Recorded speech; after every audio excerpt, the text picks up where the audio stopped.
Hello guys! Welcome back to my vlog. At kung bago ka sa channel na to, I'm Za and this is Za Canada channel. So ngayon, pag-uusapan natin is bagong update when it comes to the Francophone Mobility Program ng Canada. This is a major update at kung paano ito gumagana, bagong requirements at kung pwede ka bang mag-work sa Canada via this route. Okay? So let's go!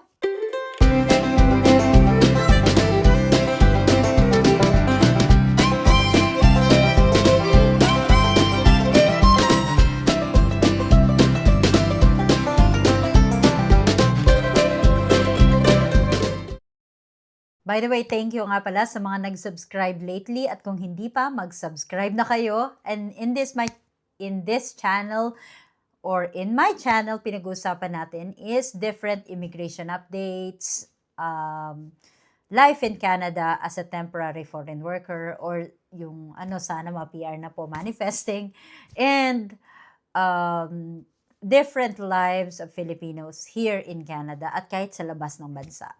So anyway, so ano nga ba ang Francophone Mobility Program? Basically, ito yung work permit stream na ino-offer ng Immigration, Refugees and Citizenship Canada na LMIA exempt. O, di ba? Hindi kailangan ng LMIA.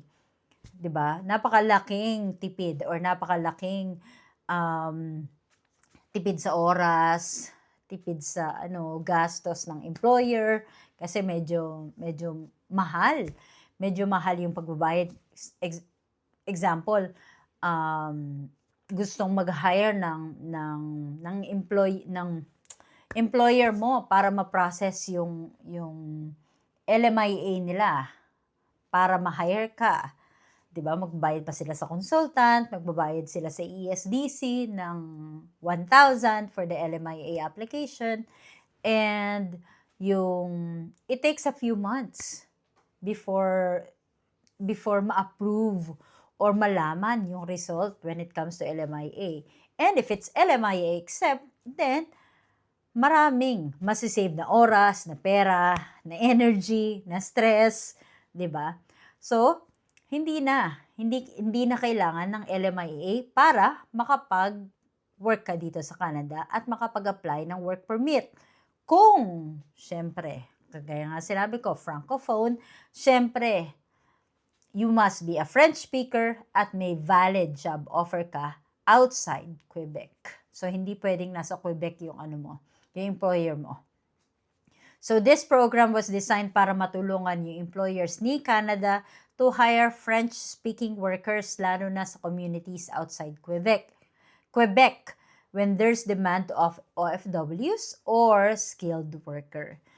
So, ito na nga yung sinasabi ko dun sa pinost kong video a few months ago. If you have watched that, I'm currently taking a course. So,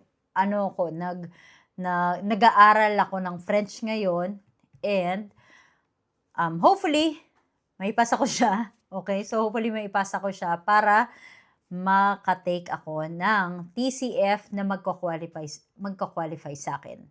Okay?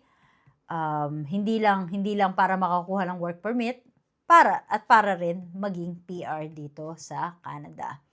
So, we talk about the eligibility changes. So, para sa latest update na to, from 2025 to 2026, here is the requirement. So, you must show proof of moderate French ability. Hindi mo naman kailangan maging fluent na bonggang-bongga. You just have to show or present a document stating that you have a CLB or NCLC 5 in speaking and listening. So, take note, hindi kay sali ang reading and writing. So, hindi importante na nakakapagsulat ka or basa ka in French. Ang importante is you can speak and listen and it should be CLB 5 or NCLC 5. So what are the jobs that are eligible? Your job offer can be tier 0 to 5. So, di ba? Lahat ng tier. Pwede to as long as you have a job offer from a particular employer. with some exceptions from primary agriculture. Bakit kaya ano? Siguro kasi hindi naman nagsasalita yung mga baka ng French or ano, no?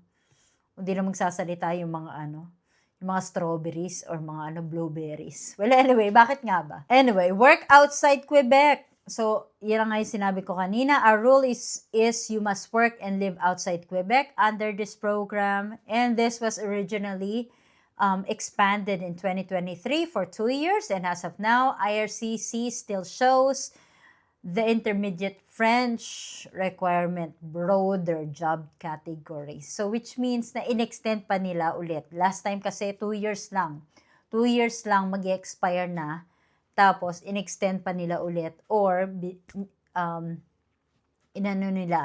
ni-reinstate nila yung mga requirements in order for you to get a work permit under the Francophone Mobility Program. So how to prove your French?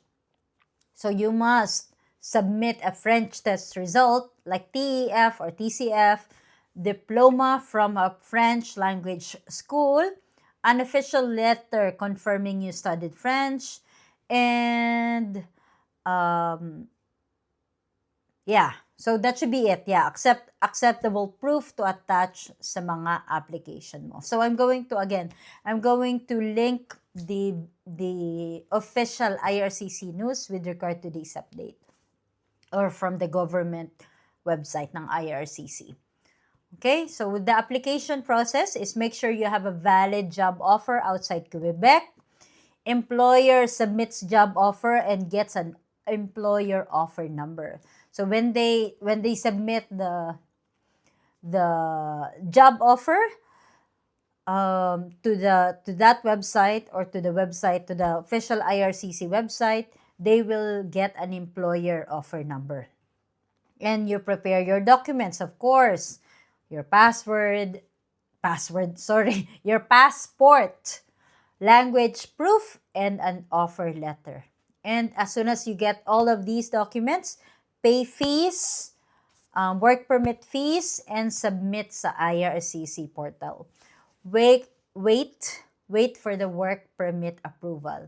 Once again, this is LMIA exempt, meaning mas mabilis siya compared to regular LMIA work permits.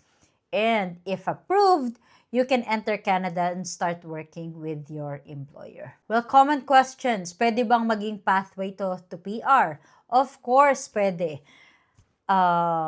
If you have a 1-year Canadian work experience, you can always create an express entry profile and through the Canadian experience class. Kasi meron ka ng Canadian work experience. Pero if you would like to increase your chances of getting drawn or para ma-draw ka sa IRCC, then you must not stop studying French. So which means that wag kang titigil sa CLB5. Dapat i-achieve mo yung CLB7, at pag na-achieve mo yon, then pwede ka naman sa French category, French-based category draws. 'Di ba? Mas kasali ka doon at mas mababa yung mga target score doon. Especially this year and next year yata. Mas mababa yung score. Not mababa yung score. I'm sorry. Mas mababa yung mga CRS score na inaano nila, na dinodron nila. And kung pasok ka doon sa score na yun, edi automatic PR. Hindi naman automatic PR, I'm sorry. You still have to submit the required documents again. But still, it increases your chances. Kumbaga, pag mas mataas yung CLB mo, mas mataas yung possibility mo na madraw sa French-based category. Again, it's a minimum of CLB 7 sa French-based category. Next question, common question is, paano kung yung employer walang French requirement? Job language does not need to be French. So, hindi kailangan na yung job offer is French. Kumbaga, hindi kailangan na sinabi nila doon sa job language nila or dun sa job offer nila is French.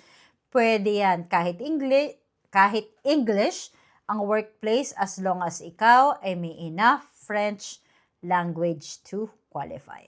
So guys, ito ay maaaring maging golden opportunity for those people who would like to come here to Canada faster or dun sa mas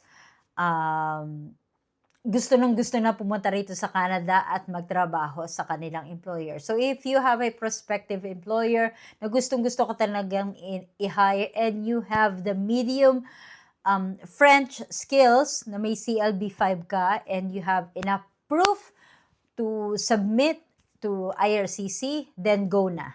Okay?